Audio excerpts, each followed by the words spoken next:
Hi, Guy. For the last 12, maybe 13 years, pretty much since Half-Life 2 came out, there's been this overhanging lust or desire, I don't know what to call it, this anxious waiting for any sort of news or the follow-on with Half-Life 3. Now, it was teased for so long when we got Half-Life 2 Episode 2, and then, sorry, 1 and Episode 2 of the spin-off games which were carrying on the story, and then I think the second one had a real good cliffhanger ending, and then it just disappeared off the radar. I think the last one was about 2008, 2009, a long, long time ago. And there's been nothing but hints and rumours.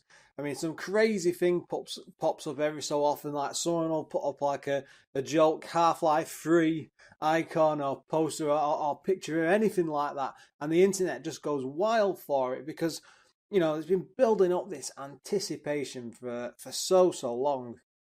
I mean, originally, I think I played the first Half-Life. It must have been around about 2000, 2001, and it was okay. I mean, I just remember thinking at the time, oh, good game, but I preferred Doom 2. That was always my choice. And then roll around a few years later when Half-Life 2 was coming out, Steam was brand new. It was a very new and exciting thing. And I bought a brand new gaming PC at the time. I can't remember the specs of it, but it was quite expensive. We're talking a couple of £1,000. I saved for God knows how many months. I think it was a couple of years even, just for what was coming. And it had a 256 meg graphics card, which at the time with Nvidia, and it was top of the range and everything. I can't even remember what number it was. It's that again. It was 2004, a long, long time ago. I had it all set up. I bought it just in time for the Half-Life 2 and that, and then I got the game and then I installed it, and then you had to authenticate it, I think, with Steam, and then Steam didn't work. But one of the big things that's always stood out in my mind, one of my massive gaming memories, is I'd bought at the time a pretty kick-ass sound blaster sound card at the time, and a surround sound. I think it was 5.1. And I'd all set up for the PC, and it was all rigged up. And I was in my bedroom because bloody hell, a long time. I was living with my parents at the time, and so I had this full sound system in there. And I remember playing it, and it was really enjoyable up and until this bit where you got on the was it the hovercraft or whatever it was I'm sure it was a hovercraft, and you come up on this bit where it's like an open plane, and I've not played it in years, but I have this memory super glued in my mind. And you come out on this plane, and then this helicopter comes thundering over. Now, the exciting thing about that was in full surround sound. I'd never heard anything like this. I didn't have that working with a TV. It was only on the PC. I'd never seen it. It was like a pure cinema sound. Then it drifted over and off to one side. I remember having the speakers turned up full whack, and it was mind blowing. And the rest of the game was fairly good.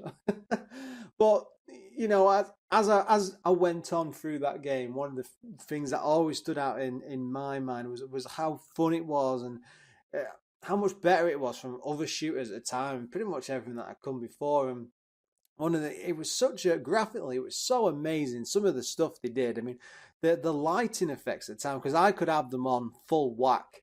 And I remember getting so excited about like the way the light was streaming. It was a funny time in PC early gaming. It reminds me when I first played Splinter Cell on the Xbox.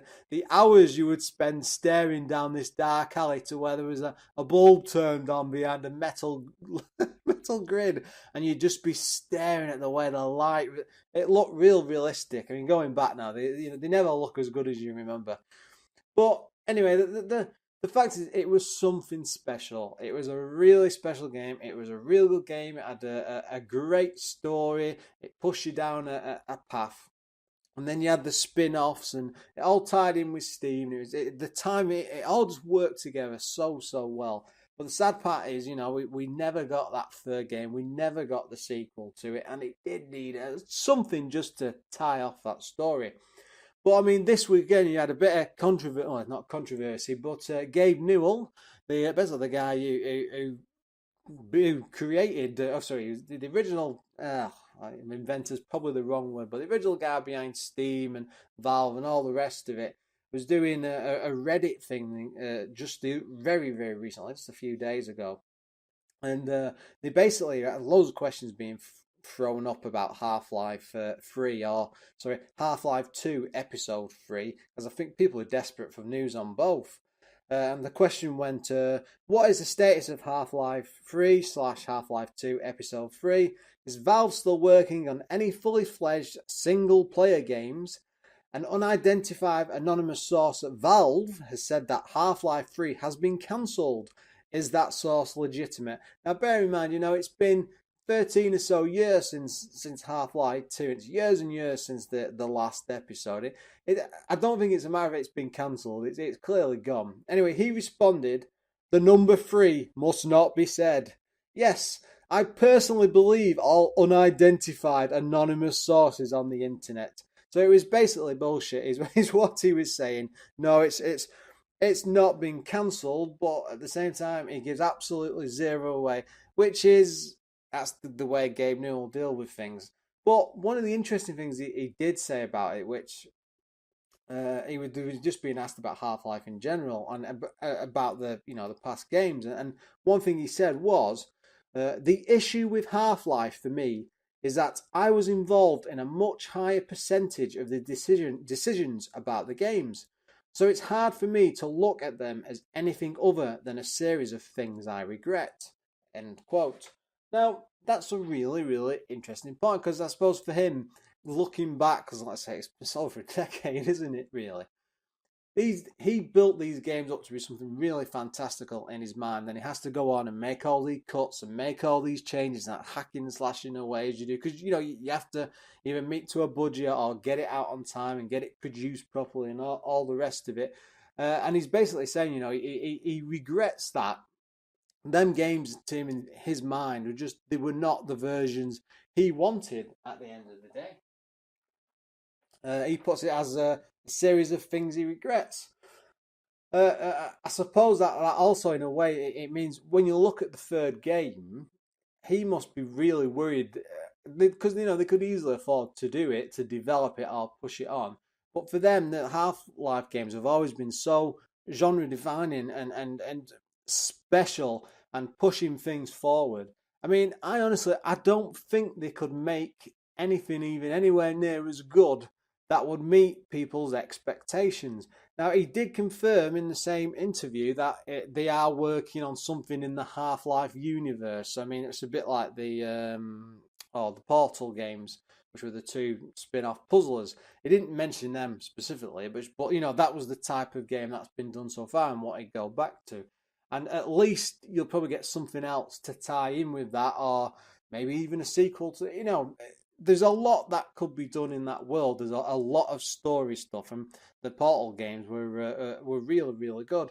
But I mean, for me, I would love to play Half-Life 3, but I think they will have massive, massive problems actually producing it to get it up to the standards that people want it to be. So it's then again, at the same time, how excited did I get over the Shenmue games? I mean, they were away. I thought everybody wanted the third game. We were never going to get it, and then just within the last year or so, boom, there's another one coming out. So there's always hope. There's never a chance to. You should never just say, "Oh yeah, forget about it. It's never going to happen. They'll never produce." There's every chance they will do, and that we're going to get that third game. Even though it's probably going to be 20 or so years down the line, I'll be doing another special saying, well, the bloody hell's Half-Life 3. Personally, I'd like them to do it, but after all this time, I think it wouldn't be as good. We've got plenty of shooters. The whole shooting game thing has been solved and gone off in so many good ways and different things, and the worry would be if third game's not that good, people are just going to dismiss it and get cross, get angry and all the rest of it, and they'll get some hit back about that, which would be a shame. Hopefully they'll start they could do so much more with that as a series. I'd love to see some real decent, not just good games, but also they've always been very, very good at telling stories, and they could invent a lot more to stuff, or maybe even bring back Gordon Freeman to some degree. There's plenty of stuff to do. Anyway, guys, as always, thanks for watching and listening, and please look forward to another video soon.